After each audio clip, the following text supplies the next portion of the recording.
What's up guys, welcome to the second tutorial of creative photography. So let's start with the items required. You will need a black chart paper, incense sticks, a flash, and a globe, a DSLR, and a fire extinguisher. So let's quickly see the setup that we are going to have today.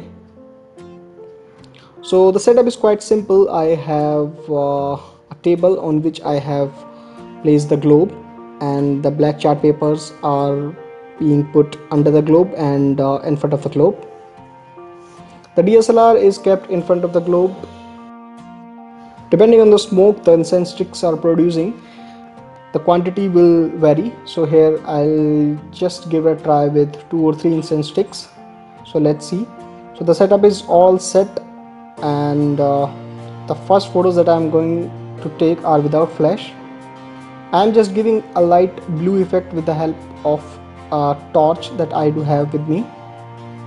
So let's click some photos and see how are the results. So with every photo I'll give this details, the technical details of photo, so that you can check your settings here. Make sure the background is completely dark, then only you are going to see the smoke effect that we are creating right now.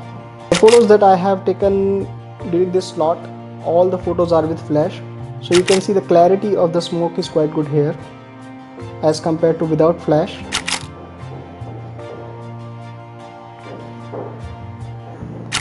This particular photo was without flash to just give a good effect of smoke. Let me quickly add some more incense sticks to give more smoke effect here, as I want the smoke to completely cover the globe to show our concept of air pollution.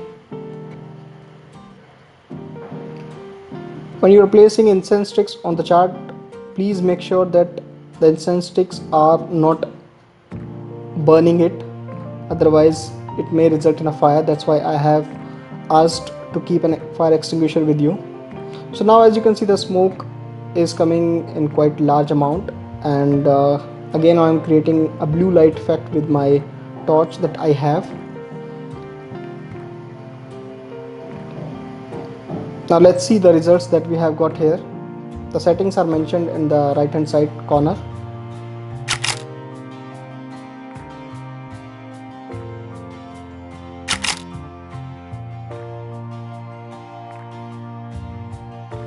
Your DSLR is in the center of the globe, so that apart from the black area no other areas are visible.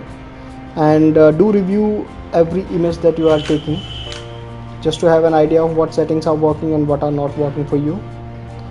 In this particular setup I am using camera flash instead of an external flash, but if you have an external flash it will be good to fire it. Full effect of bokeh that you can see in these photos. So guys, that's all for in this tutorial for now, and if you have any doubt, any concerns, please let me know in the comment section below, and please do subscribe to this channel. Thank you all for watching this.